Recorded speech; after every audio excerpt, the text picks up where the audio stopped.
So today they're going to be reflections, meditations, if you like, almost, although that's a deeper level of reflection. Let's see, we might touch that space. And I'll be using some examples from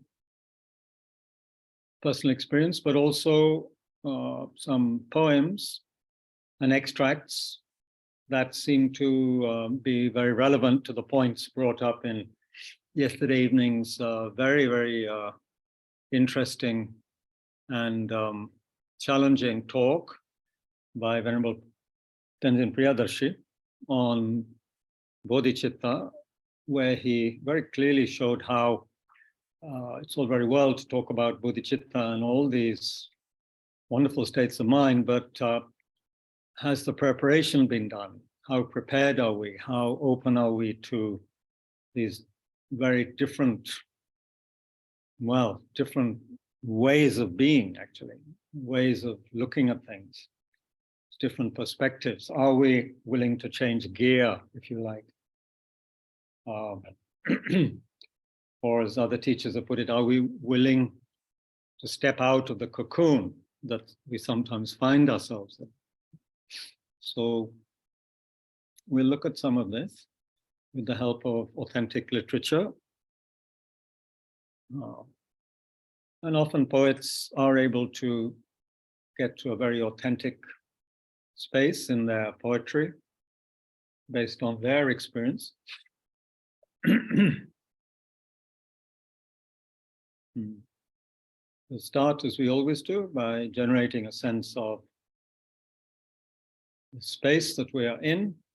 There's a sense of space, and within that space, there is this so-called body with definitely some sensations will be there if we begin to pay attention. Although, if we had never had any kind of sight, if we'd been born without sight and without any teachings or instructions, information on what a body was or what the shape of our body was, I wonder what kind of image we would have of our body. Of course, we would have some kind of image, perhaps mental image, through the faculty of the tactile, the touch faculty, possibly smell, possibly taste, and some sounds. Anyway, we have this extraordinary combination of factors called the body. So let's focus on the contact between our body and the cushion or chair, and our hands perhaps are in our lap or on our knees or thighs. Really just bring the attention there. It's more, what shall I say? Well, just bring the attention to these places and one will see that it goes far beyond the words.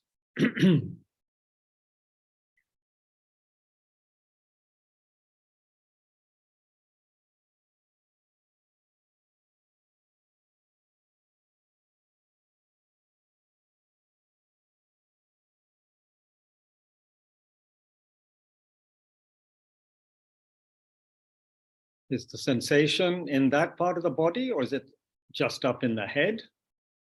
Us somehow conceptualizing it? But apart from there being possible judgment of it as pleasant or unpleasant or boringly neutral, and then there's the question that might arise, or that does arise, as to what or who is having this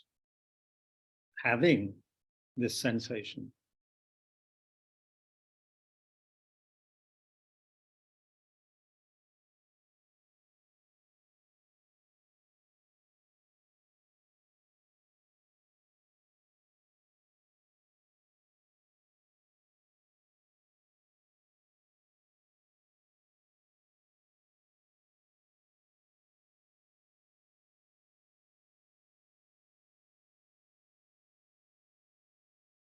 But perhaps one has gone too far already.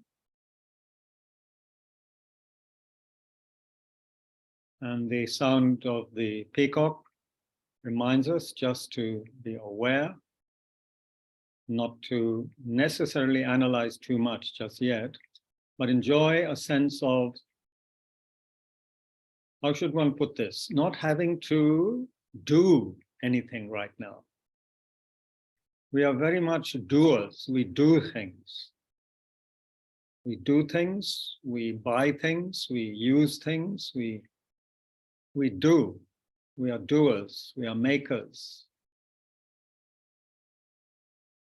Seems to be what especially our hands are there for, what our body is there for, to do things. Is it possible just to let go and relax in this upright position and not feel that we have to do anything in particular, not even have to meditate, or that I have to be aware of the sensations?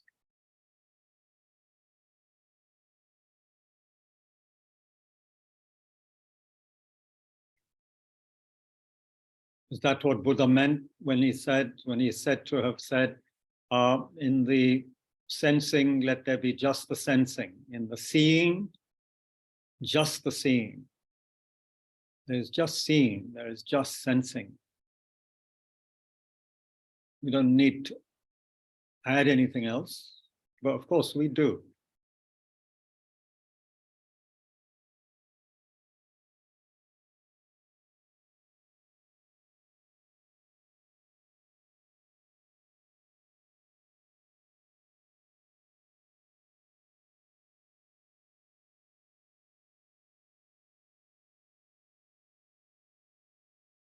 The great Mahasiddha and teacher of Guru of Naropa said, and this is, of course, taking the practice to a rather high level, but it is useful to hear what he had to say in this regard. It's called Tilopa's 6 nails, kanti, heel. First, don't recall, so let go of what has passed. Tall order, but yeah, let go of what has passed. Don't imagine. So let go of what may come, what may happen. Let that go. We have no total control over that anyway, of course. Next one, bit difficult. Don't think. Let go even of what is happening now. Let go of what is happening now.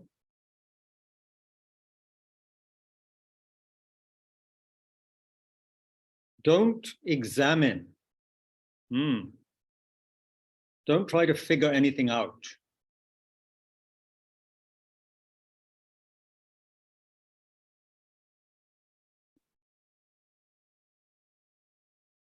Don't control.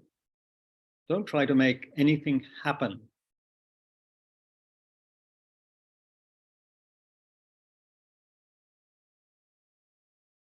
So all of this is going against the grain, isn't it? And of course, survival in ordinary life.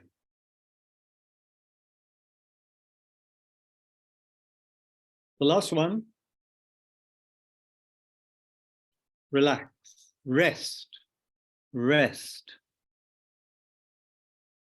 Relax right now and rest. Rest in what, one might say? One might ask. There could be various answers. Perhaps At the level that Tilopa is talking about, it could be to rest in the natural awareness in what is sometimes they call the ordinary mind. Rest in natural great peace, to quote a wonderful poem by one great Dzogchen master. Rest in natural great peace.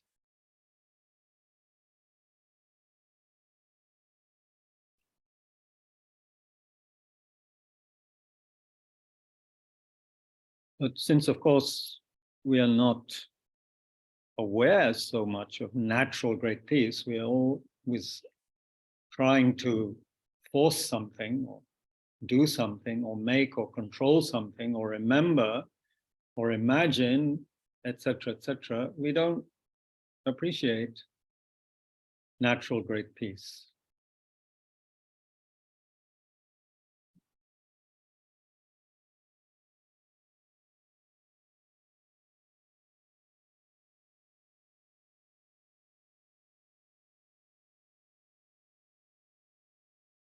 So now, can we just let go and rest? Of course, awake, aware, upright. He's not asking us to become just sloppy and flop to the floor.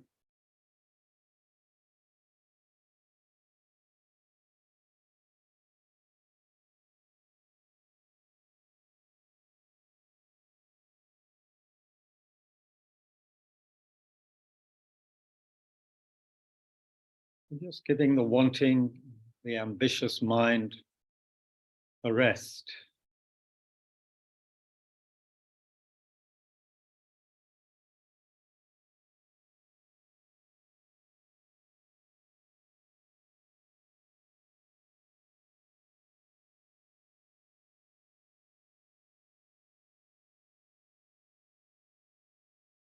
As Patrul Rinpoche says in his Heart Treasure of the Awakened Ones, you know, we do a lot of talking. He said, don't do a lot of talking. Don't try to impress people all the time. Just be quiet and recite the 6-syllable mantra.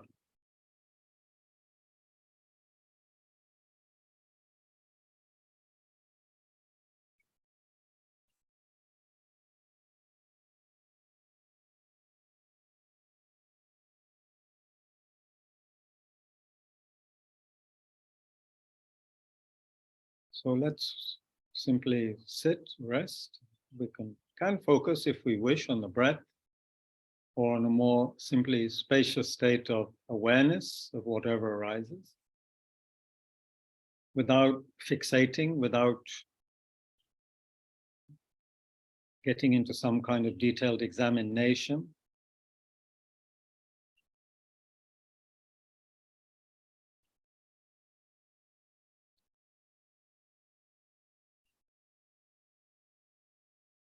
Certainly without trying to control what's going to happen,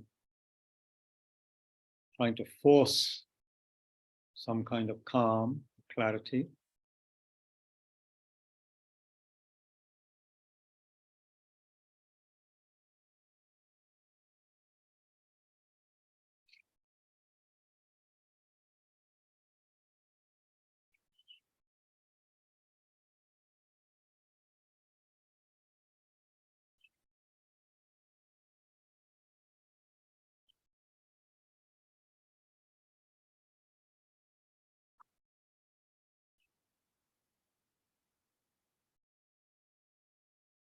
A sense of letting go with the out-breath, but again, not making that into some kind of big deal or agenda.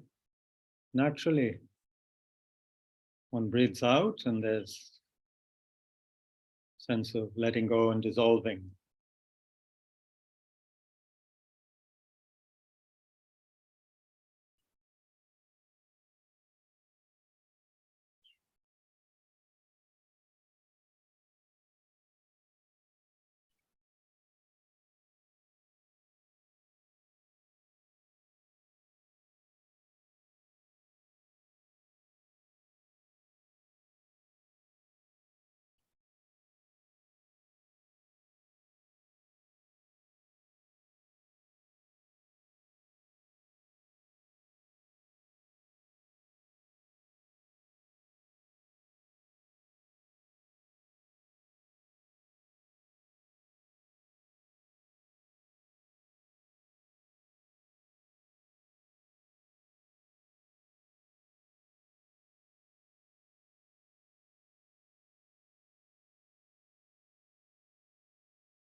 It's not easy, is it, to be without an agenda, without a timetable, without something to do.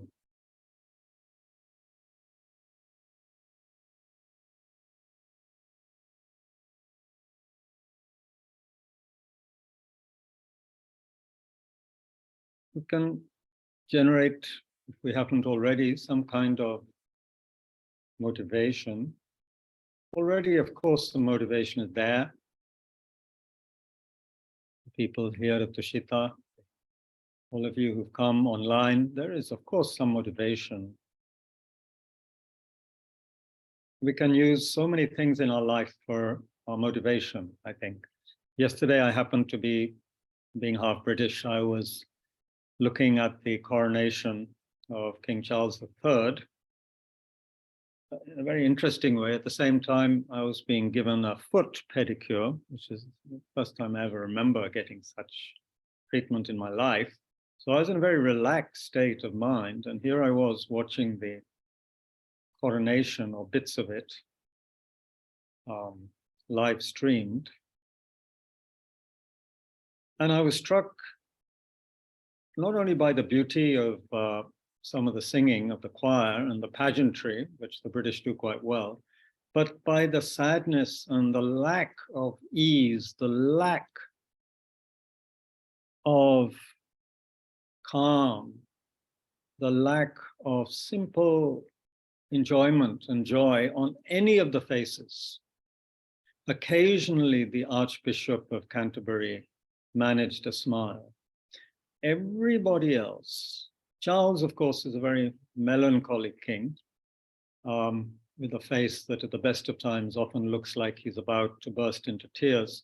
But no face gave that sense of being at ease, calm.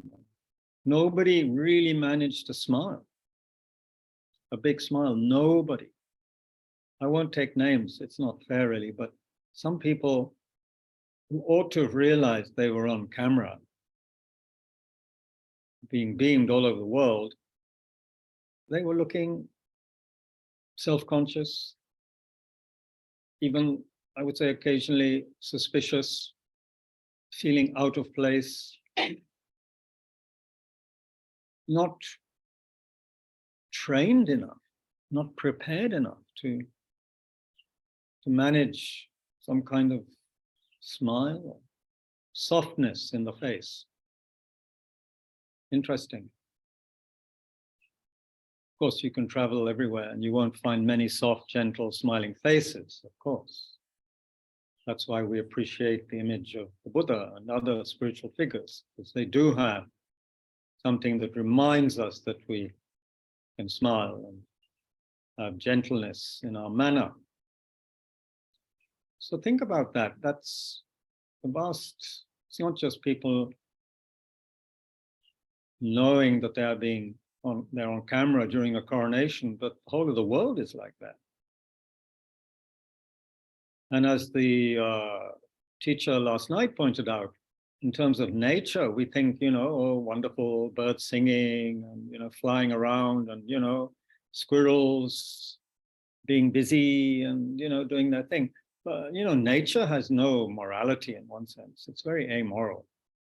It's, basically kill or be killed for many of them, many of these beings. So it's not as though it's only we humans who are uptight and self-conscious. Probably no one at the coronation was, inside the cathedral at least, afraid of being assassinated. But animals, many of them are afraid of being picked off by some larger animal any moment.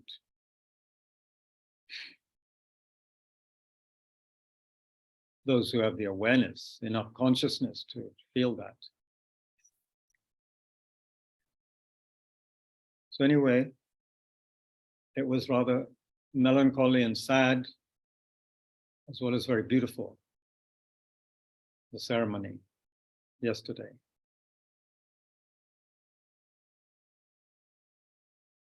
And it's also sad because some people in some so-called liberal, forward-looking newspapers will take the piss, as we say in England. They'll make fun of the royals and the people, and criticize them, and not see them also as objects of compassion. We're so used to having a fixed, relatively fixed view of people, certain people, that we cannot see their pain, cannot see their suffering, cannot see their sense of being uncomfortable and possibly quite unloved.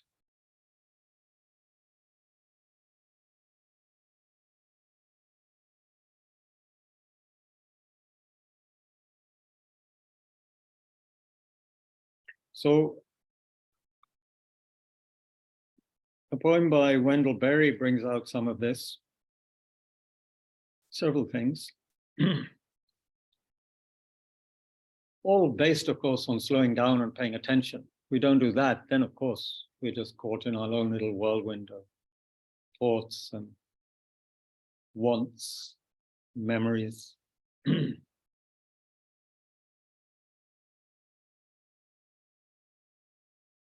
When despair for the world grows in me, and I wake in the night at the least sound, in fear of what my life and my children's lives may be, I go and lie down where the wood drake rests in his beauty on the water, and the great heron feeds. I come into the peace of wild things, who do not tax their lives with forethought of grief. I come into the presence of still water, and I feel above me the day-blind stars waiting with their light. For a time, I rest in the grace of the world and am free.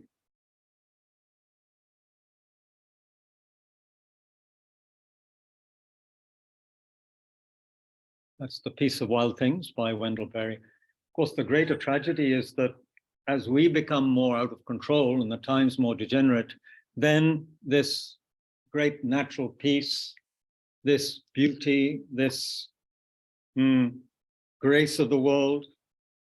I mean, speak about grace of the world to someone whose house has just been destroyed by a tornado in Mississippi, or whose life belongings have been destroyed by floodwater or fire.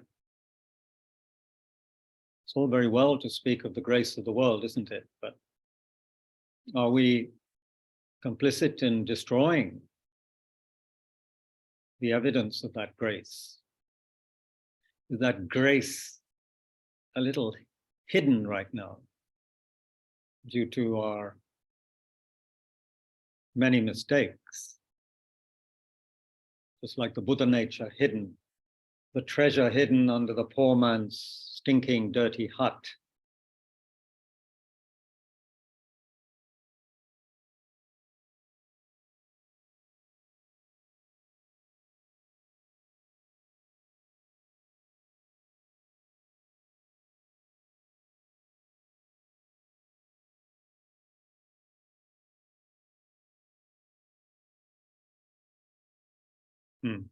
So when despair for the world grows in one, when one begins to worry about one's friends, one's parents, one's children, whatever, future generations, then what is the poet suggesting we do initially? He's saying rest, relax, let go of this manic, busy doing mind and body. Relax for a bit and see what happens.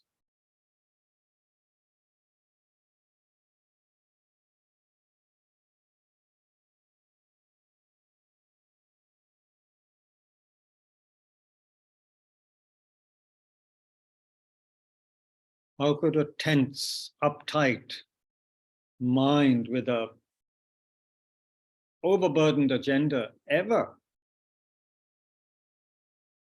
generate the conditions for developing a mind of great compassion, a mind of loving kindness, let alone bodhicitta. How could that kind of mind develop those qualities?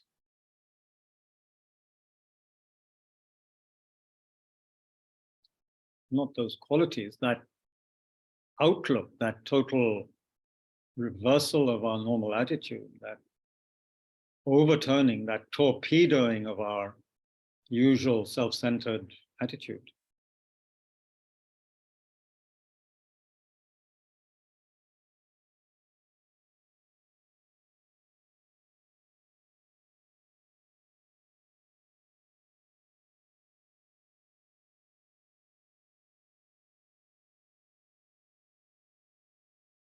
Trungpa Rinpoche's definition of a gentleman, a gentlewoman, someone who is kind, gentle, and kind. Gentle and with kindness, a softness.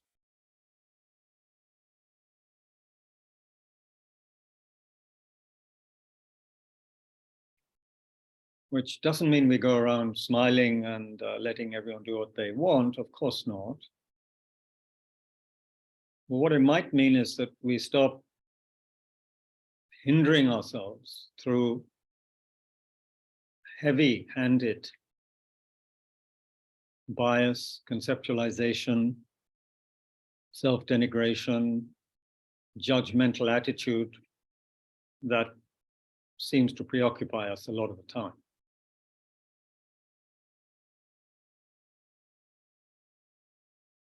Resentments.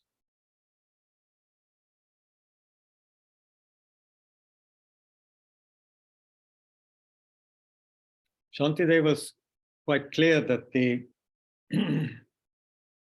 anger we often feel, the frustration, is based on accumulated, frustrated energy, accumulated frustration on not getting what we want, and so forth. And then that builds up. There's a reservoir of that kind of energy.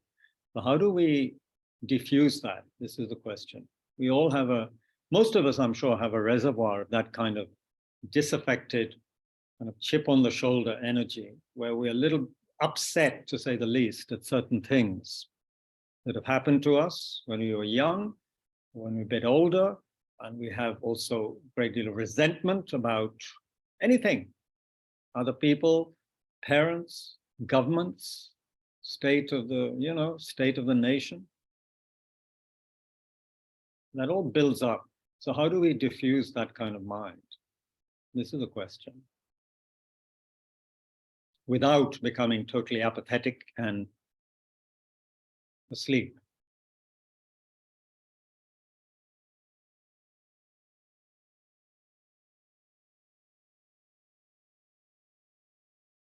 Buddhists would answer, meditation, start with. A sense of getting to understand this body and mind and relaxing with that, not being upset at what one finds, in fact, taking interest in what is there without grasping.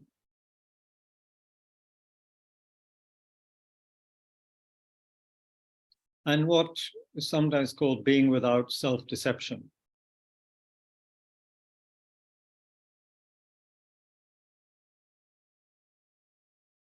Being honest. Because when we sit quietly and watch, we see what's going on. We can't pretend so much anymore. We actually see what's happening. We see our thoughts, we feel our body. It might be that we feel a recurring pain, which in our normal daily busy life, we ignore, saying, oh, that's okay, that's nothing. Friends notice that one is walking in a strange way, but oneself says, oh, no problem, nothing there. And one strives on with one's doings. When we sit and meditate, it's a little bit harder maybe to deceive ourselves if we're paying attention. Similarly with what's going on in our minds. The thoughts maybe become a bit clearer, some of them, and we see what we're thinking.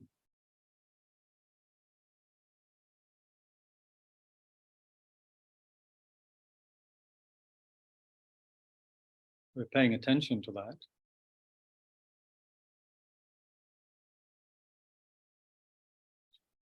Aren't all these very, very necessary preparations for such a sublime mind as Bodhicitta, which is based on non-bias to start with, which is based on seeing our prejudices, our preferences for some, our aversion to other people, our simply not caring about most people.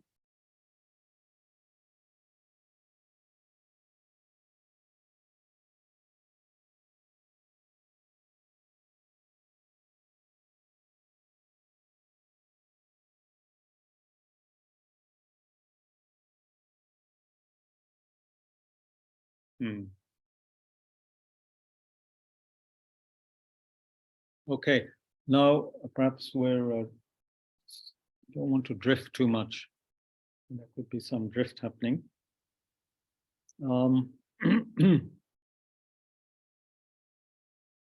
The speaker last night also spoke about fear, tendency to be hesitant and fearful. Because if we have that, it's very, very difficult to open up to ourselves and to others. We want to hide. If there is fear, we contract. That naturally happens when we're afraid. There's a contraction happens, although there may be a sense where the body is becoming very active and ready to fight sometimes. But in general, if we're having a lot of mental fear about something, there's a contraction. Inability to, at that point, even appreciate what is going on around us properly. There may be a very, a beautiful morning or evening or whatever, or something happening. We just don't notice. We're contracted in that sense of fear. It's all part of the cocoon becoming a little stronger.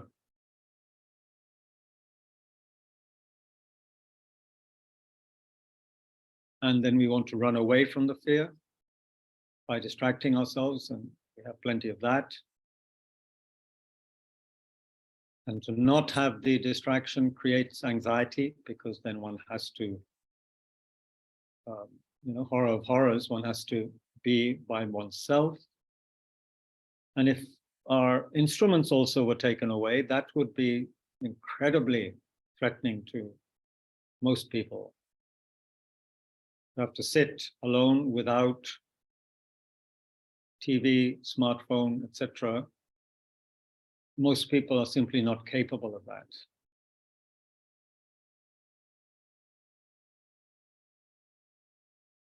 So the fear needs to be acknowledged. Courage is not about not having fear, is it?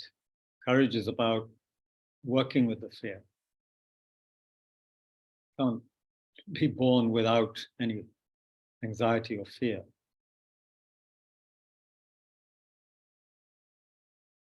What helps is having an attitude of tenderness and gentleness, and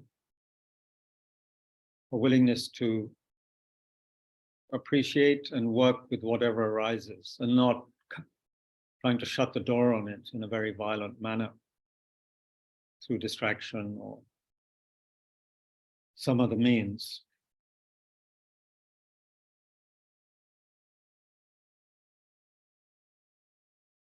So it seems that if we were to generate a basic sense of being aware and calm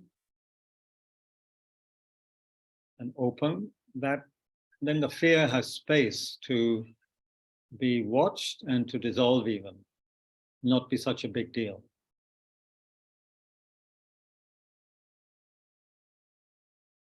I liken it to being in a crowded room with a lot of furniture and one keeps on banging into things, and so it's painful, increasing the sense of paranoia and hurt. One can create some spaciousness like the wide open sky, or see one's mind like a mirror, simply reflecting, then it's much easier to work with what's there. Because we've created a sense of relaxation, spaciousness. And we're not identifying, not knocking into everything.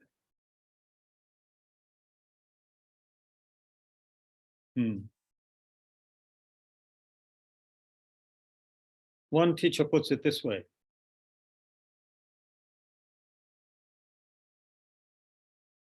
His definition, one of his definitions of renunciation is that overcoming a very hard and tough, aggressive mentality that is warding off any kind of gentleness that might come into the heart. Fear doesn't allow fundamental tenderness to enter into us. But when tenderness tinged by sadness touches our heart, then we know that we're in contact with reality. When tenderness tinged by sadness touches our heart, we know that we're in contact with reality. We feel it. That contact is genuine, fresh, and quite raw. That sensitivity is the basic experience of warriorship and the key to developing fearless renunciation. This is quite tough, isn't it? This is going against the grain in some way, where we feel we have to defend ourselves all the time. So of course we have armor.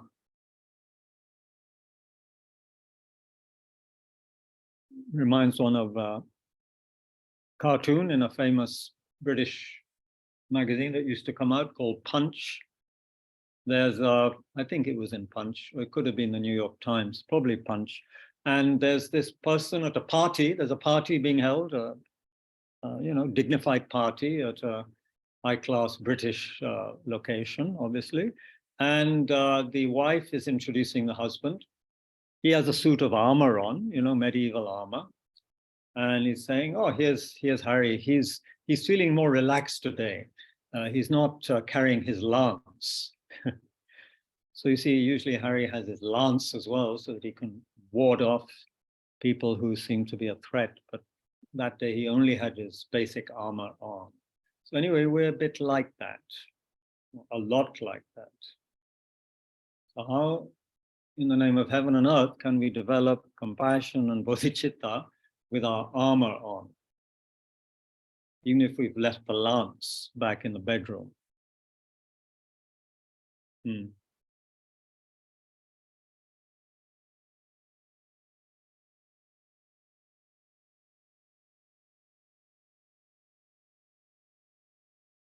So there are ways and means, of course. Meditation, for some people, nature, gazing at the trees, gazing at the horizon, which is considered very important practice in Dzogchen and other Buddhist traditions, relaxing the mind with the spaciousness of the horizon, or simply gazing into space, into the sky.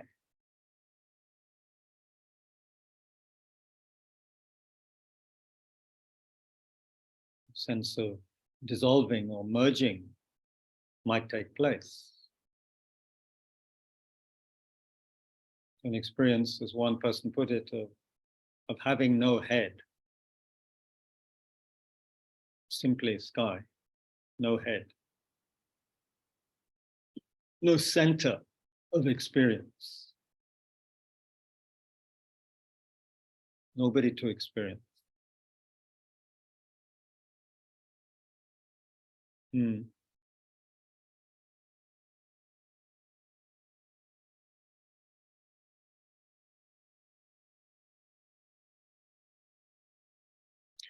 as the teacher so beautifully brought out yesterday, how could we possibly, he didn't say it in this way, but the implication is, how could we possibly feel a sense of great compassion, bodhicitta, when we all feel so separate?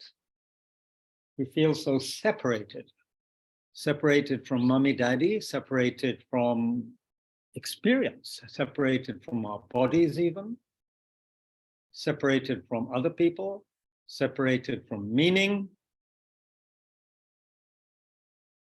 separated, apart, and not the apartness of the yogi, which is very nourishing for a yogi, but another kind of separation.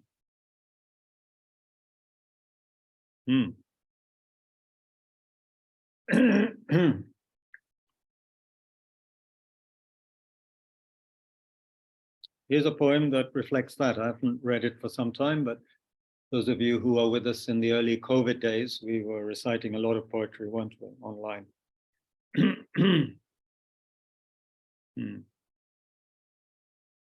In fact, too much for some people. Some people complained. Which is fair enough.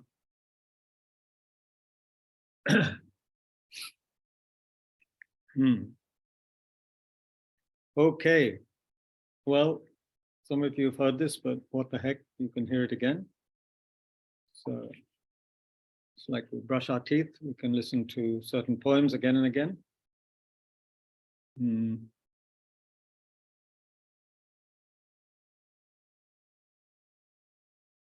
This is called Wild Geese. It's by a woman poet who died not very long ago, Mary Oliver. Please listen very carefully. Thank you, everyone who's still there, hasn't left yet. Even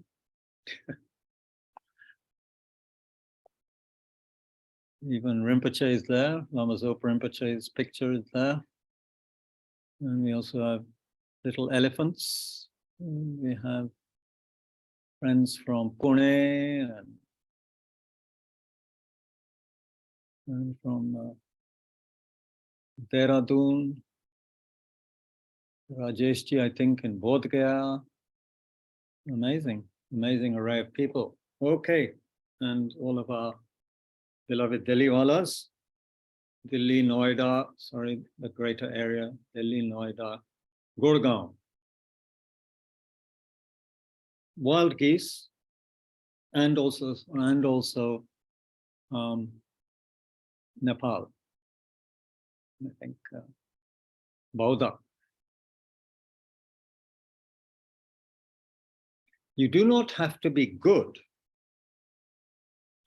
You do not have to walk on your knees for 100 miles through the desert, repenting.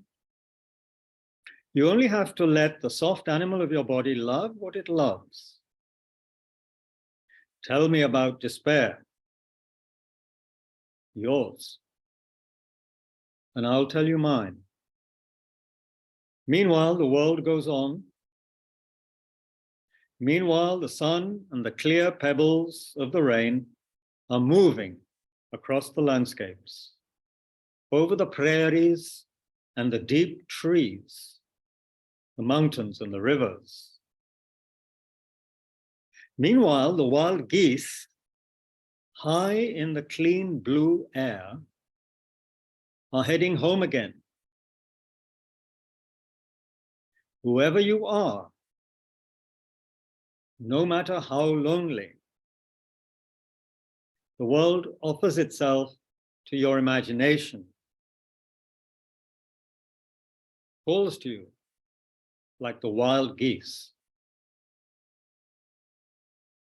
harsh and exciting, over and over, announcing your place in the family of things.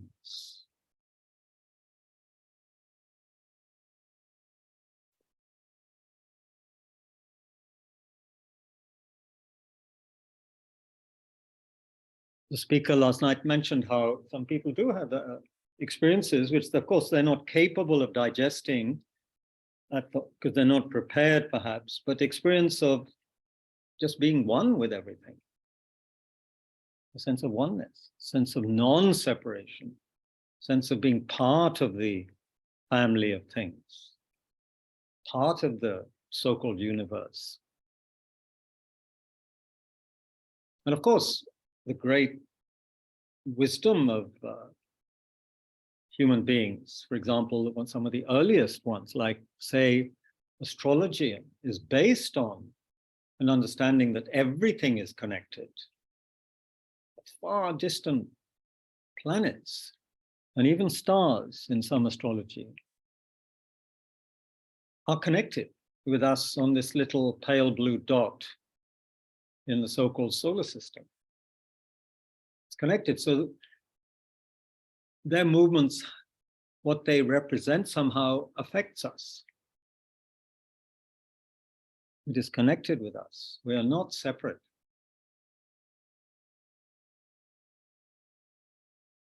So in this unbelievable, sophisticated, but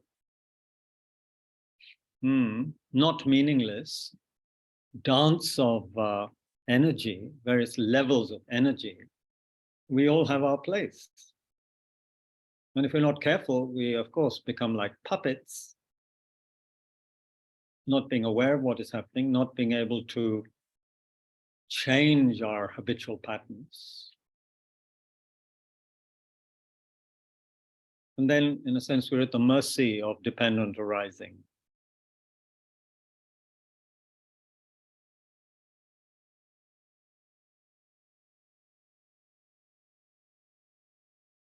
The great Padmasambhava, Guru Rinpoche, without whom Buddhism would not have reached Tibet, and without whom, therefore, we would not be sitting here, said that samsara is none other than impure dependent arising, impure interdependence, meaning everything, of course, is dependent arising, but there are more positive dependent arisings and there are impure ones. And we are suffering from a lot of impure ones, mainly internal, of course. If we are born at a time when there are most challenging and tension-filled planetary aspects, for example, as we're going through now, and May is supposed to be a very traumatic month in that sense, according to some astrologers who studied it deeply, then, yeah, we just have to accept that we have created the cause to be born at such a time when there are such aspects. We're going through it collectively.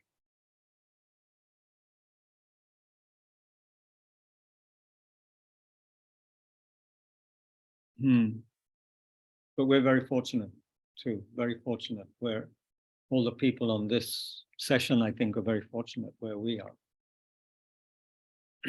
I wouldn't want to be in Poland or Ukraine, Russia, Sudan.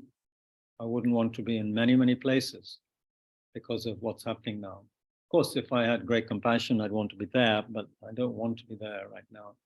Dangerous places.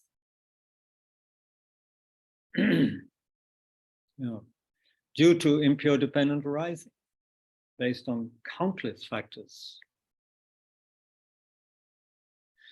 Let's look for a while now at something else, and then we can have some discussion, because otherwise I'll just go on and on. It's already gone 12 o'clock. And we'll have a break also for 5 minutes, in a minute. But we need to look at this basic sense of trust, isn't it? Not trusting ourselves, therefore not trusting others, not being at home with ourselves, not appreciating ourselves. Of course, I've beaten this subject to death before, but it needs to be brought up again. We don't feel at home. Otherwise, why do we distract ourselves so much? If we feel so much at home with ourselves, why distract ourselves from one corner to the next all the time? We don't feel, we don't appreciate, we don't trust ourselves. We don't trust ourselves to make the right decision. We keep on doubting ourselves.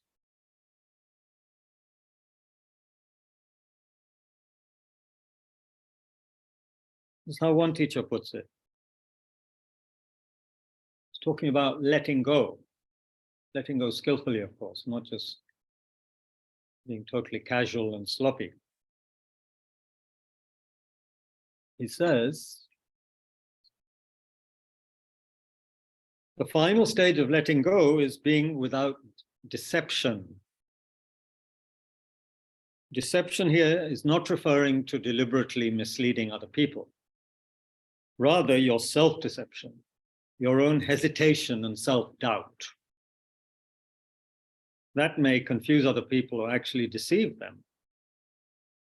See, the teacher brought this up yesterday, by the way, in the sense that there is that kind of hesitation. We see something, we know something should be done or could be done. We just think about it.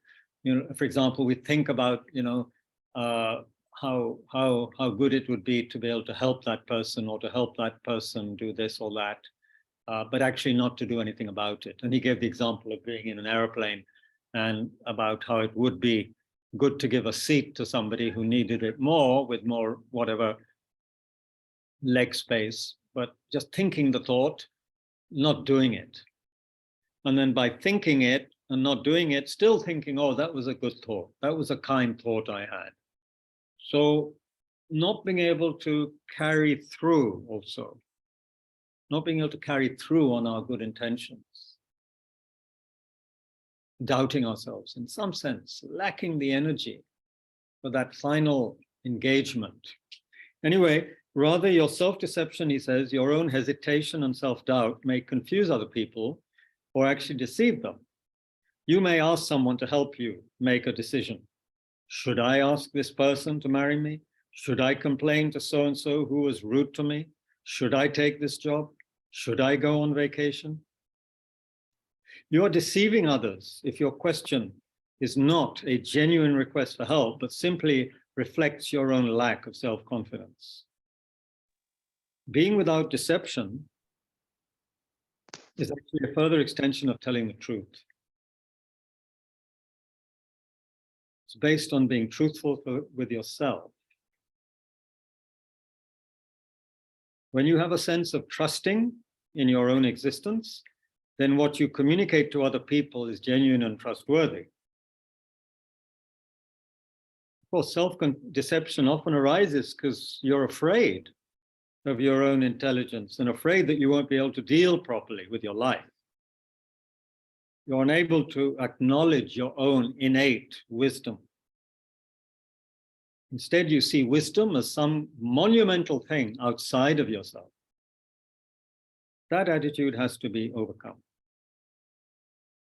In order to be without deception, the only reference point you can rely on is the knowledge that basic goodness exists in you already. And the certainty of that knowledge can be experienced in the practice of meditation. In meditation, one could experience a state of mind that's without second thoughts, free from fear and doubt. It's not swayed by the temporary ups and downs of thoughts and emotions. One gets to have a glimpse, a spark or a dot of unconditional basic goodness.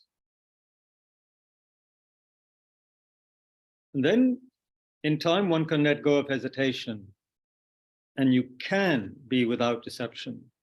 There is an uplifted quality to life, to your life, which exists effortlessly. The result of letting go is actually contacting that uplifted energy, which allows you to completely join together discipline and delight, so that discipline becomes both effortless and splendid. And we've all experienced that wind of energy in our lives, energy or power.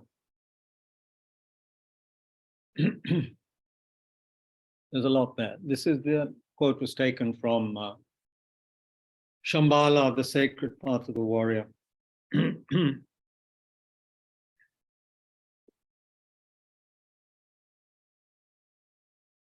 So it comes down to also appreciating basic goodness. Basic goodness is not appreciated when we're rushing around like headless chickens.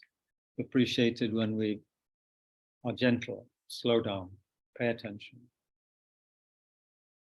Allow sadness, gentleness to come into the heart. And also sadness, in some ways, seems to be connected with beauty. Could be. I'll leave that to people to work with that one. Let's have a short break and then some discussion. Sorry if this is not traditional enough or Lamrim point by point You know what I mean? It's not like, it's not structured like a Lamrim practice. Take a short break.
Okay, let's start now. Thank you for your patience again.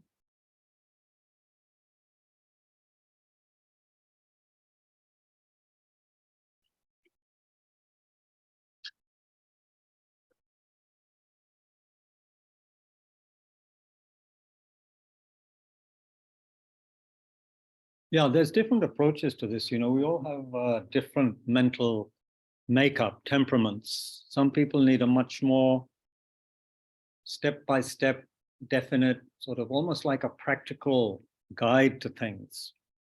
Like you know, my father was very good at making even English food, although he was an Indian, because he followed the recipes very carefully, and therefore he could even make cheese souffle really well because he followed the menu. Other people may not need menus, recipes, kind of a spontaneous approach to even cooking, which means, of course, that their food may come out slightly different every time, but it could be quite interesting. So then it's up to the person eating to really, well, just cope with what's there on the plate. Sometimes it's okay, sometimes not so okay. I'm just giving bits and pieces here and there, but what we have to do, as I put together, I think quite thoughtfully in the posting this morning, we have to look at our sense of fear. We have to look at our basic wounding, or the wounding we think we have, because we may be exaggerating certain things and making too much of them. Of course, if we're doing that, that constitutes a wound because we are paying attention to it. What we pay attention to becomes our reality, right?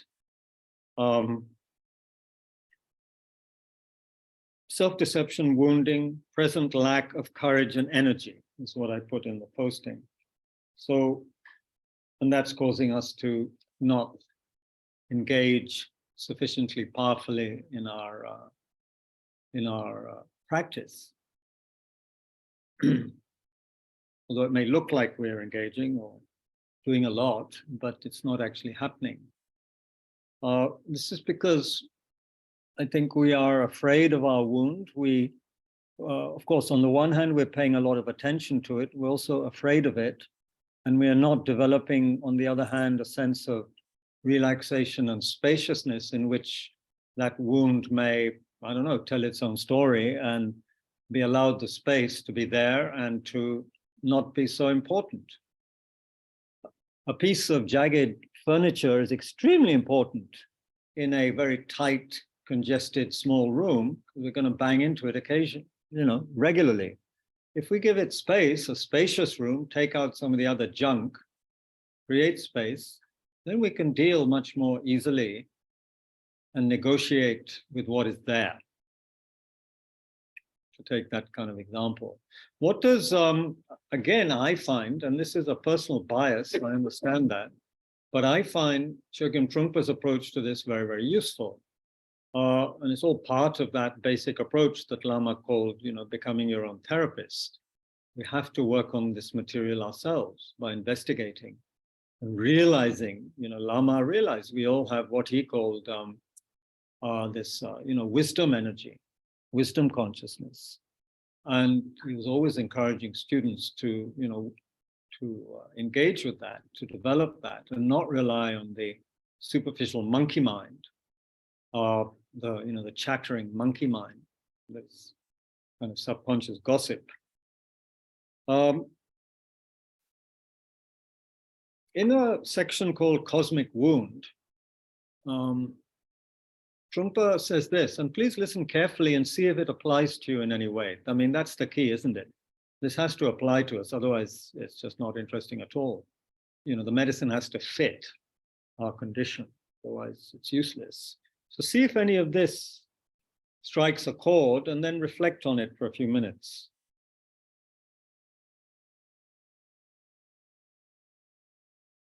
Cosmic wound. Although we may feel as though we're covered with a cast iron shield, a sore spot always exists in us, which is fantastic. That sore spot is known as embryonic compassion, potential compassion. At least we have some kind of gap, some kind of discrepancy in our state of being, which allows basic sanity to shine through. Not only that, but there's also an inner wound, which is called Tathagata Garbha, or Buddha nature. Buddha nature is like a heart that is sliced and bruised by wisdom and compassion.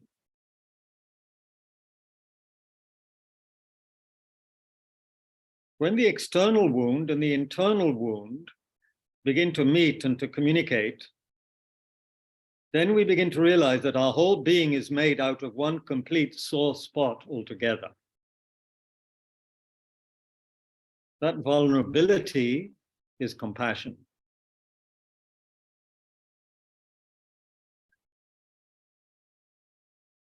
We really have no way to defend ourselves anymore at all. A gigantic cosmic wound is all over the place.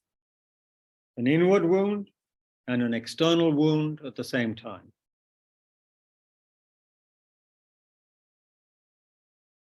Both are sensitive to cold air, hot air, and little disturbances of atmosphere, which begin to affect us both inwardly and outwardly. It's the living flame of love, if you'd like to call it that.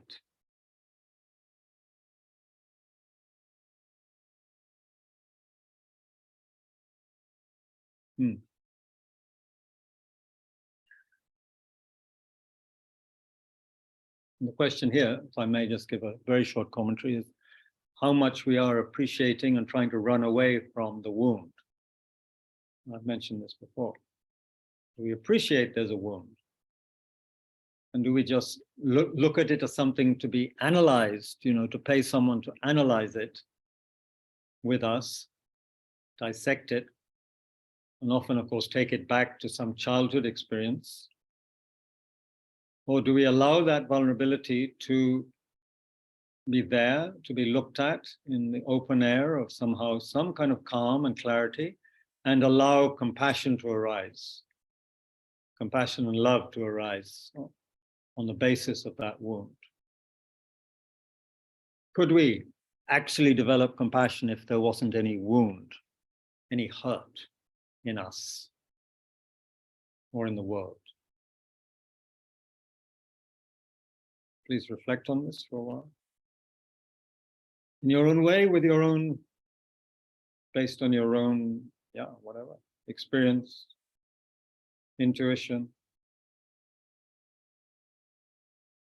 knowledge.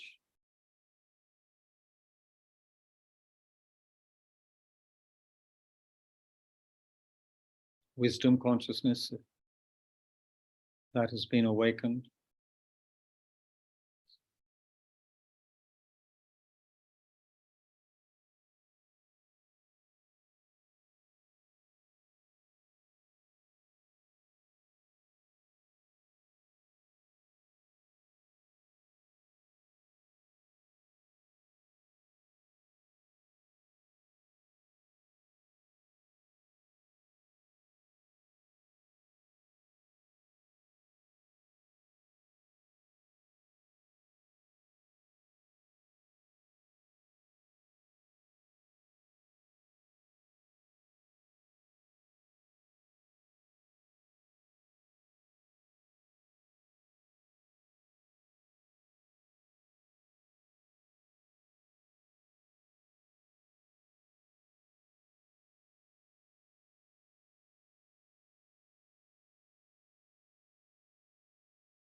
There is, of course, a logic to this, isn't there? If I've had a headache at some point in my life, I can understand what it means to have a headache for somebody else.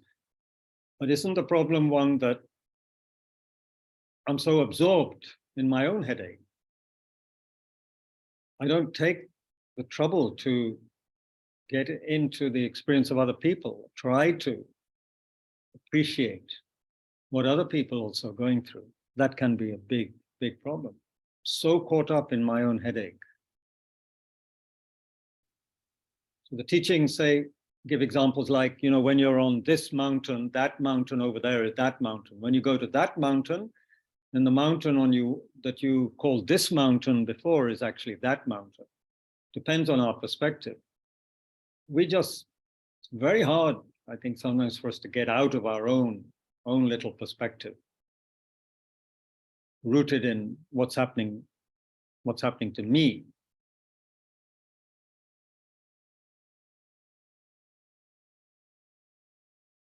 We could change the object of our awareness sufficiently and even reorient our lives to the extent that we were more concerned or largely concerned with what's happening for other people and how we could make their lives more easy and happy, less problematic, then I wonder what that would feel like.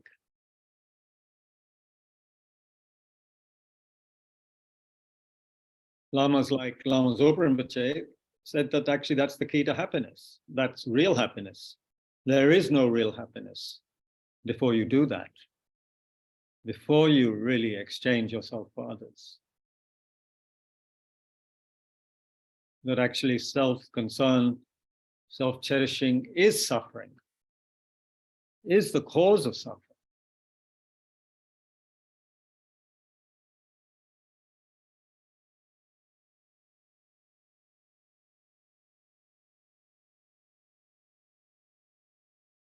So all these practices, which the teacher yesterday also hinted at right at the beginning of his talk, when he spoke about the four immeasurables, that's what he had begun to look at last time. All of these are foundational. And we've been looking at that at Tushita the last few months.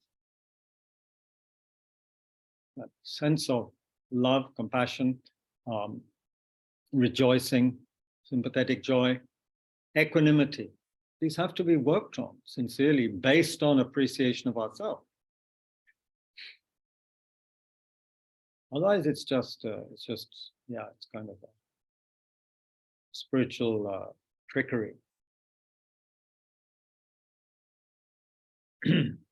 Some would call it spiritual bypassing the real problem, and just pretending, going through the motions, because we're not prepared. We haven't prepared.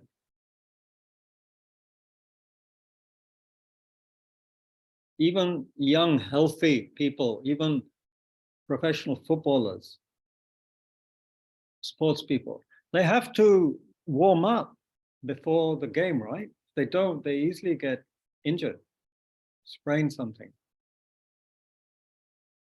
And you'll find that increasingly happens as you get older. If you don't warm up, you get hurt. So what are we doing to warm up to Bodhicitta? We think we can go straight into a meditation, traditional meditation on all sentient beings have been our mother, remember their kindness, yeah, wish to repay their kindness. Yeah, it could work for some people, but certainly not for anybody, I think, unless we're prepared. We've done some preparation. Can't cook a meal without getting the ingredients together. Some of them need separate preparation, don't they, before you utilize them in the main dish.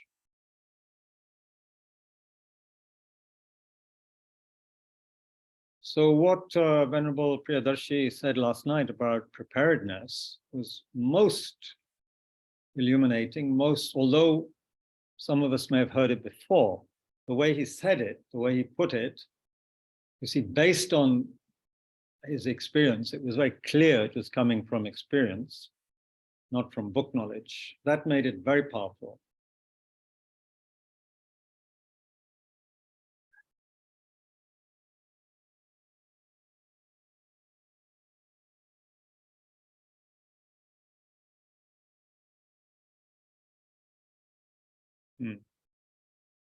Okay, I'm not going to say any more because I think discussion would bring out a lot more that is useful for us. So 3 of us here at Tushita and 9 of you, well, 8 online and 2 here at Tushita, excluding myself. So we can have some discussion, maybe. Yeah, you're allowed to unmute yourself.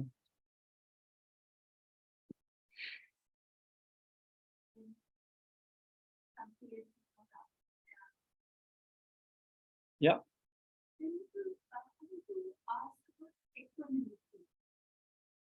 A question about equanimity. For example,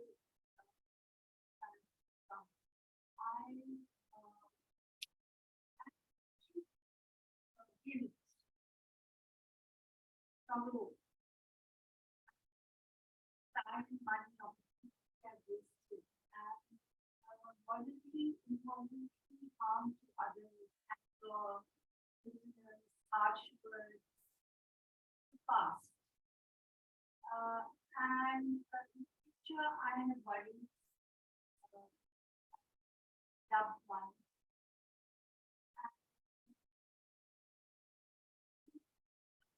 Face of all this, how do I guilt and worry? How to generate equanimity in the face of guilt and worry is the question. Yeah, anything else? And I trust that I have, by doing the purifying mantras, my own guilt somewhat. And do I have trust that through doing the purifying mantras, my own guilt will be lessened, so forth? Doesn't sound like you have much self-confidence. Yes. Is that correct? I don't have much confidence in my own recitation. No, I'm not talking about that. You don't seem to have much self-confidence in yourself, in your very being. So what you see as a way to overcome that? Because you've come to Tushita many times, you've heard many teachings. What do you think would help with that? This basic lack of self-appreciation. And therefore guilt and worry. Because you use the word guilt, that's a strong word, right? It's stronger than regret, in a sense. It seems more hopeless a state of mind than regret or healthy regret. Would you really say you have that guilt, or are you exaggerating? And so how are you working with that, your guilt?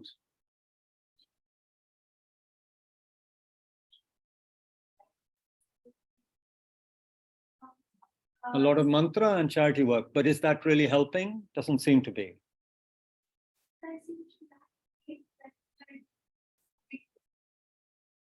Well, so you think if you did more, it would solve the problem? Whether somebody like me doing it is good enough. Somebody else should do it for you. You feel unworthy. Yeah, so I think many of us feel like this. So what would you think, based on your having heard so many teachings, or what would anybody online or here suggest to Rita Joshi ji, to feel better about herself, to feel less self-derogatory, and therefore to feel less guilty? What would anybody recommend, based perhaps on your own experience of working with that mental factor? Yes, can I say something? Please. I think guilt and regret, I agree, Kabir, you are saying, but I think the guilt comes when we start blaming ourselves. Yes. Strong blaming. And then like talking actually, who is talking? Rajesh. To show your face, please, when you talk. Okay. That's But then better. it's difficult to, because my mic is not strong enough. Okay. Both then things it's is difficult to show together. ठीक है तो बस अपना आवाज या Yes, I'm here. Like I'm here in Bodh Gaya.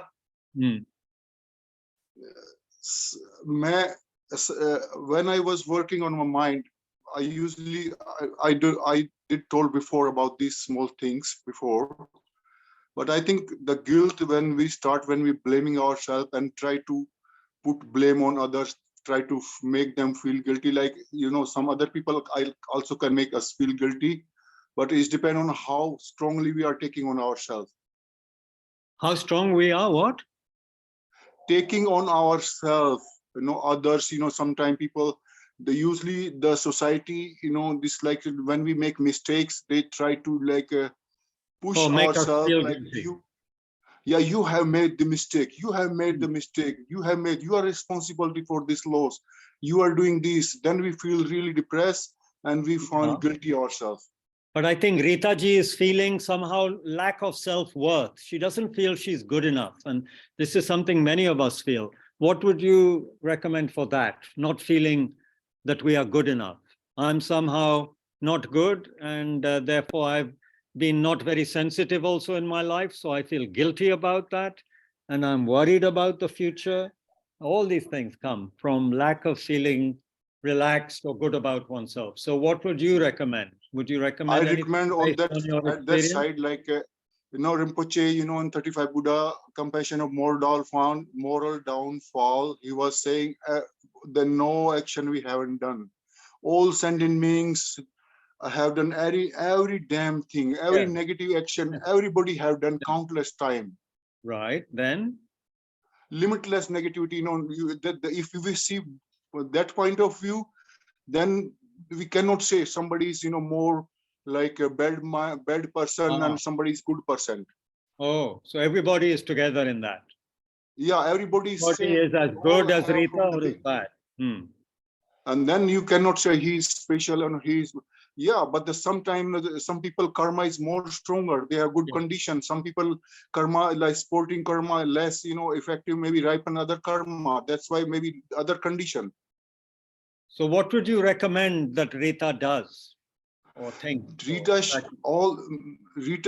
she should think about, nobody, like everybody has all kind of done all the kind of negativity so many times. Okay. Then we all, from that point of view, we are almost same. And then we should not blame ourselves and should not feel less confidence. Then everybody has to work. That's why we are in the wheel of existence. If we are special, then we don't need to work. Okay. Anything else for her? Anything else, when we are like when we make mistake, usually then we put a blame on ourselves. Oh, I'm not good enough. Okay, then? So how should then on that condition, everybody make mistakes. Somebody, accepting, what have done already, not taking regret. Oh, this is the mistake. This is dependent arising. This has happened already. I cannot change the situation. Then no need to worry. No need to take guilt. But need to purify, right? In some way. Yeah, need to purify mind. To purify mind, I think for me, is like I was doing from suggestion from Rinpoche, 35 Buddha moral downfall, like purification. Prostrations to 35 Buddhas, yeah. And that prostration also helped to keep us physically healthy, and then also feel us, also we purify our mind.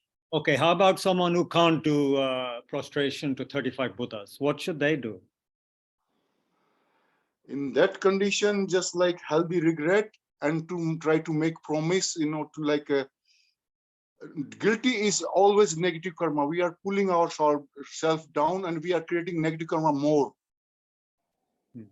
And how about, is there any place for loving kindness and compassion in towards oneself or others in this as part of the answer for her problem or not, do you think?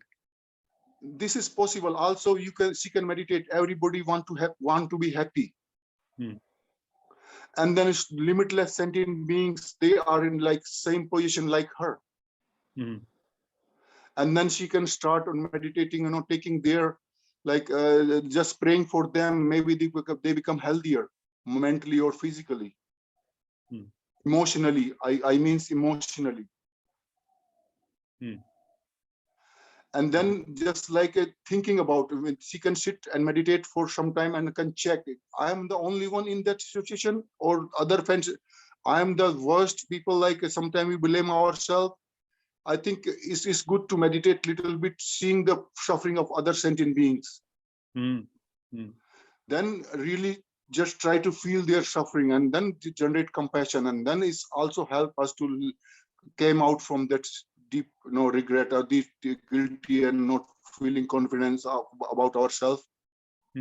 Thank you. Does that help, Rita? Very much. Thank you, Rajeshji. Thank you very much. That helps. Thank you. Prostration? Will you do the prostration or? Yeah, great. So she will do 35 Buddhas based on your advice. So thank you very much, Rajeshji. Thank you. Thank you. Thank you very much. Just seeing, like I can say again, make strong request to enlightened being. Make strong request to enlightened being. If she believe in Buddha Bodhisattva, then she can request, Buddha Bodhisattva. Or she can say, generally, those beings are free from wheel of existence. Those beings have great compassion, bodhicitta mind. I take refuge in them. If she feel not comfortable taking refuge in Buddha Bodhisattva, she can say that way as well. Also, and if she are doing 35 Buddha procession, that is so wonderful. Making strong request and doing 35 Buddha, and then sitting calmly and checking the suffering of other sentient beings. Like we are suffering same, we are feeling guilty. In Western countries, this is very common. Yeah, well, common in India too. Now, actually, Rita loves also circumambulating the stupa here at Tushita Center. So I think that's very good. And, this is, I can say, Lama Tisha was saying that circumambulation is the very powerful purification. Yes, yes. Rinpoche used to say you can visualize the stupa as a Buddha or your teacher, and much light, purifying light is coming from the stupa and purifying you. That's a very good thing. I also was doing same thing from Rinpoche, advised me to do that also. Right. We are lucky we are having Rinpoche, our teacher, and still his soul is always there. He's always there, but try to, if we make strong devotion towards him, you can feel his presence. Yeah, yeah. Thank you, Rajeshji. Thank you, everyone. Thank you. Listening to me. Thank you. Wow, it's very useful.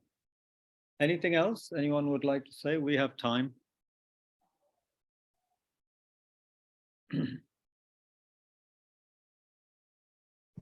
Tia would like to say something. Oh, the hand. Yeah, the hand of Congress is back, Kabirji. And the hand of faith. Yeah. Yeah, that was a great answer. I found it really useful, Rajeshji's answer, and I found the question very useful as well. Because, you're aware of this gang of, I don't know, maybe some people here are aware of this gang of 33 that inhabits my mind, that constitutes my mind, and one of them is guilt. 33, why 33? There are 33 unsavory characters. So I've given them funny names because the first thing for me to do is to recognize that guilt has arisen. If I don't recognize it, then it can just take over. So in order to recognize it, I first name it. Oh, guilty guillotina is here, right? And then I have to befriend it because the pattern of pushing it away is so strong. But hatred doesn't go with hatred. Guilt is a form of hatred or aversion towards myself. And I can't use hatred to get rid of hatred, right? So I have to develop affection for this and wisdom that it's actually an illusion. There's no substance to it. It's just, like a bubble that's arising. But one thing really practice, this helps, to be able to identify and to generate tenderness, as you said, towards it. And it's very hard to generate tenderness because the mind won't allow it, as you said. I thought that was a really good point.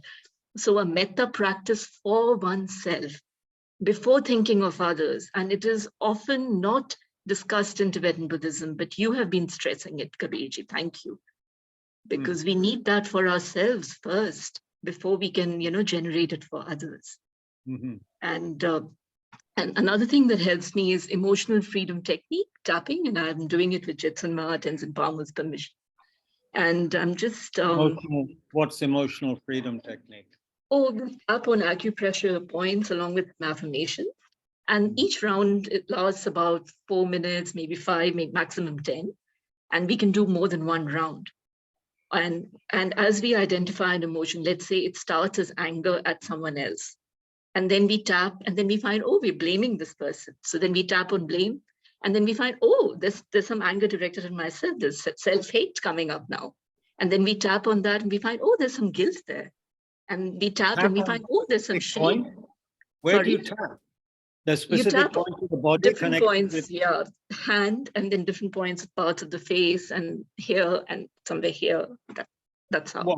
What, recognizing the different points are corresponding with different emotions, or just any point? No, these are just acupressure points. So these emotions trap, they get trapped in the body. So as we tap on these acupressure points, the intensity of the emotions reduces. It's a proven technique, and Jetsun Ma has also given me permission to do it. So, because if it's strong, and you have a tendency to lash out at someone, then if you just do a round of, tapping on anger, then at least you won't lash out on someone. And this 33 you mentioned, is it based on some kind of Abhidhamma classification, or that's your own? I'm sorry, no, this is Tiya Dharma classification. This is just stuff that I saw in my mind when I was doing retreat, and I started naming them. Then I started drawing every character, and and you gave them 33. funny names. I found 33 unsavory ladies, but I'm trying to befriend them. All ladies. There's no men. Wow. Okay. TK, wonderful, wonderful. Yeah, that's the best thing of doing long retreats. You get to do all these things. No, but the funny thing is, in spite of long retreats, one can still, get so overwhelmed by disturbing emotions. And one sees, something is there, but one fails to recognize it. Unless we recognize it, it's not going to go. One can feel this mass of stuff, some heaviness coming up. But unless we name it and recognize it, it's not going to go. So why give it a terrible name like guilt? Because as soon as you give it a name like sadness or guilt or anger, we want to push it away. So give it a funny name, guilty guillotina, or, angry Evangelina, or lonesome Luna for loneliness, etc., etc. And the very act of doing this can bring in some joy, and humor, and lighten us up. Have you mentioned this to Jetsun Ma? Of course, she knows about all my ladies. She wants the what did she think of it? The counterparts. She wants the counterparts, Yeah. But she thought it was skillful to do it this way? Yes, but she had said a long time ago that these are not monsters, because I told her I'd seen 33 monsters, and she actually almost yelled at me, I think. She said, these are not, she was impatient, not yelling. She said, they're not monsters, they are sad energies. They just they're saying, look at us. Nobody has looked at us, maybe for eons. Just look at us. We want to be noticed. And you're just ignoring us and fighting. Also, if you notice us, you're fighting us. That's not the way to deal with them, right? They're sad energies, they're not monsters. So, I mean, inviting everybody to a monster's ball, I've done that before. And feeding them tea. This comes from a Burmese practice that I learned, a metta practice. You offer them tea, or you offer them samosa, etc. You're welcoming them. And telling them, apna hi ghar samajhiye, and stay as long as you like, etc. When you really don't want them to. You make them feel comfortable. Inviting all as your guests, huh? Yeah. Rumi says that as well. So. Rumi. I've said I've spoken a lot. Time to shut up. Thank you. It reminds me, that we have to have you online again, taking a few sessions. The burden, if you do so much retreat, then you should be ready to help people online, and at least I know. Yeah, Kabir, you have to finish my thesis this semester first. I mean, in the summer. I must finish my thesis. Yeah, but Zoom session someday. takes an hour and a half. It doesn't take any longer. Anyway, thank you. Thank you very much. What else? Anything, Elaine from Pune? Anything from No, your... that was a wonderful bit of wisdom from Tia, and I have been trying to adopt that, especially when I read the story about Milarepa and his demons in the cave, which he came back and saw, and they were all jumping up and down when he tried to throw them out and teach them dharma, till he made friends with them. So now that makes it even clearer. Your story makes it even clearer. And thank you so much for that. Yes, I have a lot to think about since yesterday's teaching. No wisdom whatsoever. There's a lot to think about what Venerable said yesterday. Yeah, it's quite a big deal saying, thinking in the morning that I'm afraid of looking at myself. That is why I don't recognize Buddha nature. It's really needs to be sat down. What is the fear? It's not fear, as he said, but faint-heartedness. I love that.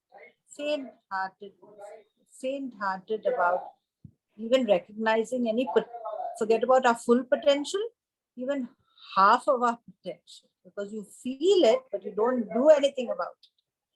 You feel that empathy, you feel I want to do so much. And, it's, as he said, you keep saying it, but you're not doing enough. And that's, I think, faint-hearted. Right. Okay. Thank you. Ajirji, Nivita, Nilashi, Nitya, anybody? Anil, Neil.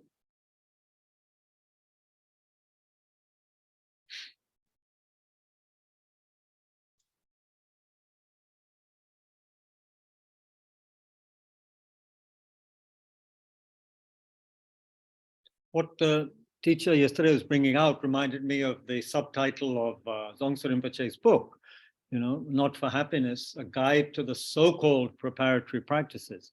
I mean, we call them preparatory almost as something derogatory or just something so basic, but they are so essential, it seems. Without that, nothing else happens properly. But because we're in a hurry, want to go for the higher teachings, we ignore what needs to be done initially. And we're all so busy, we cannot spend quality time, or we don't spend quality time in actual practice. I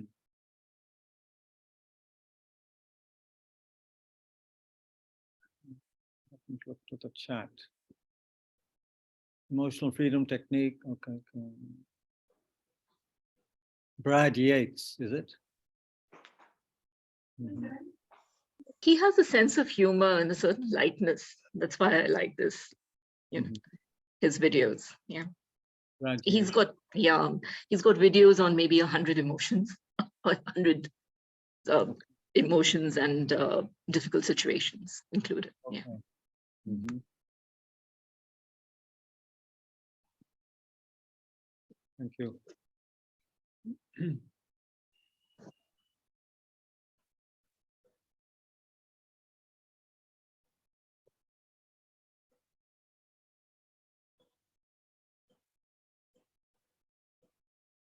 Kabirji, if I may add. Please. One thing. Please yeah. do. So I don't know if you ever met Ishwar Shrestha, who has an MA in Buddhist studies from Harvard. So he was teaching meditation at my college here for a while, and he was also very keen on EFT. So he wanted, it wasn't just about Buddhism for him, because there are certain techniques that can help, like yoga asana, etc. So yeah, just wanted to say. Thank you.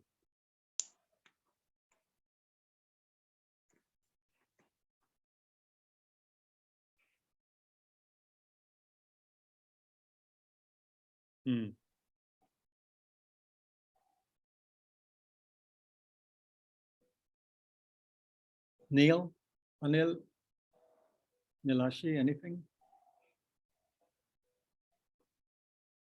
I always have some question that comes up afterwards and I forget in the moment. And it has happened like that for a while now. I don't know. I'm not mindful enough. So you need a little notebook after Yeah. some thoughts. Yeah. Then you can refer to that. Yeah, yeah. Mm.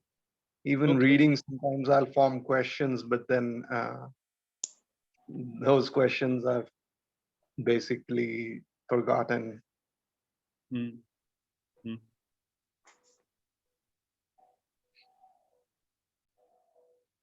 Thank you.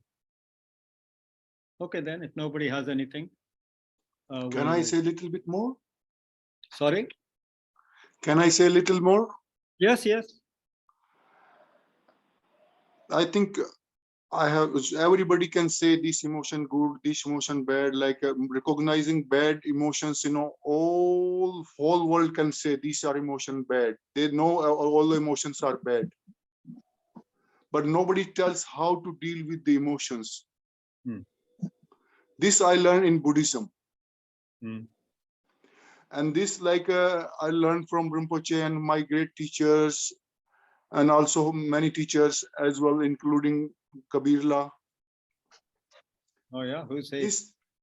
This is like recognizing the emotion and sitting in a meditation, seeing their positive side or negative side, and just not one time, 3-4 times. If some emotion is very strong on us continuously, then we just see the bad effect of the emotions, sitting in analytical meditation, and the fault of the emotion, and not having the emotions. Then we can check again and again, and even 3-4 times we can write on the notebook their drawback, and if not having the emotion, their goodness.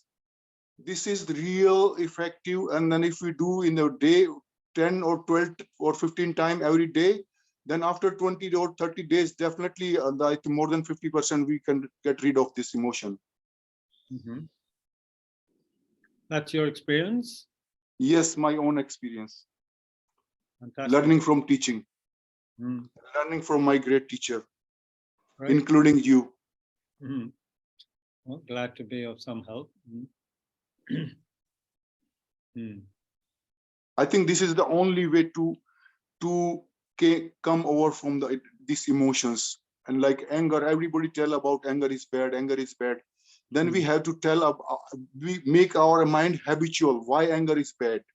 What is the badness? Anger, just not having anger, there's so peace of mind, and heavy anger, just telling us again and again and again and again, like 10-15 times every day, and sitting morning 5 to 10 minutes and evening, just like checking, and then next day maybe again and again, that same thing, like 1 month at least, and then again and again. If it's help, then we can go more further. Thank you. Sorry, I'm taking time of others as well. Sorry about that. Very good, very useful. You're the one who has missed your lunchtime at Root Institute. Or maybe you're on the stupa land? No, I'm at the root. I'm taking care like medical camp, like today's 3rd day of medical camp at the Mahabodhi Stupa. Acha. What, the clinic is running it? Yeah, clinic is running. Right. And your son, how is your son? He's good now. His health is good. He understands very good. The teaching is, I don't know, we were discussing about this morning about how things are imputed. Oh, wow. Is he going to school there? Yes. Okay, good. And also Rinpoche told me when I quite few times, and other Lajado Rinpoche, Lama Zopa Rinpoche, and before I was trying to see things are like illusion. And then Rinpoche didn't like at all when I went in front of him.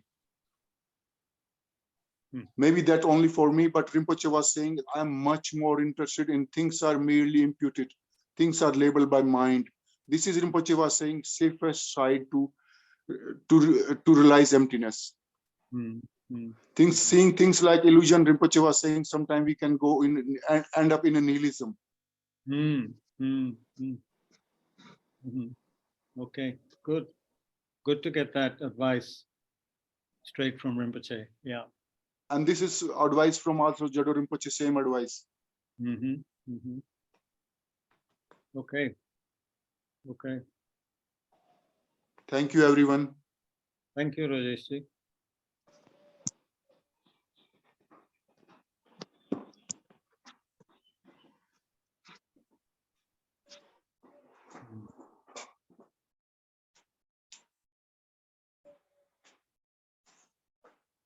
Okay, that's it. There's just one short extract from a poem and then dedication, okay?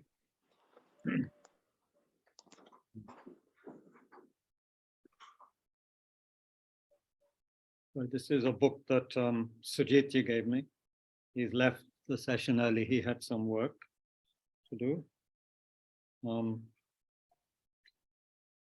It's called Manifest. It's from a poem by Wendell Berry again called Manifesto, the Mad Farmer Liberation Front. Love the quick profit, the annual raise, vacation with pay. Want more of everything ready-made. Be afraid to know your neighbors and to die. And you will have a window in your head. Not even your future will be a mystery anymore. Your mind will be punched in a card and shut away in a little drawer. When they want you to buy something, they will call you. When they want you to die for profit, they will let you know. So, friends, every day do something that won't compute. Love the Lord, love the world, work for nothing. Take all that you have and be poor. Love somebody who does not deserve it. Practice resurrection.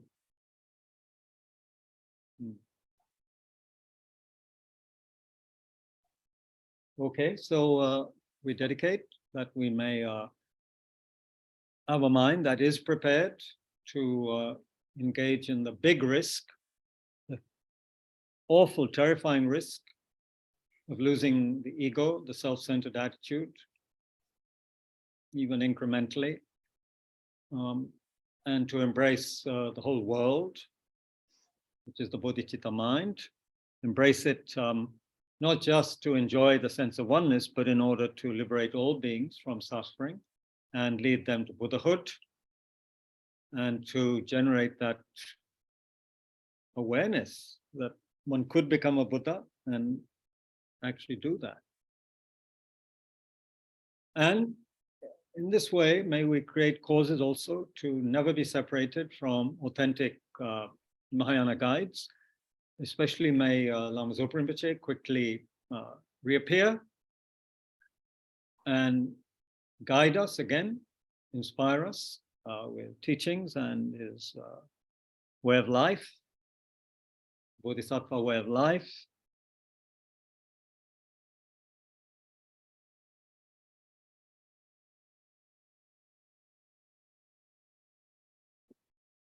May we develop proficiency in the four immeasurables and thus create a good foundation, perfect foundation for generating a sublime bodhicitta, together with understanding of emptiness, how all things are merely imputed by mind, merely labeled, merely named.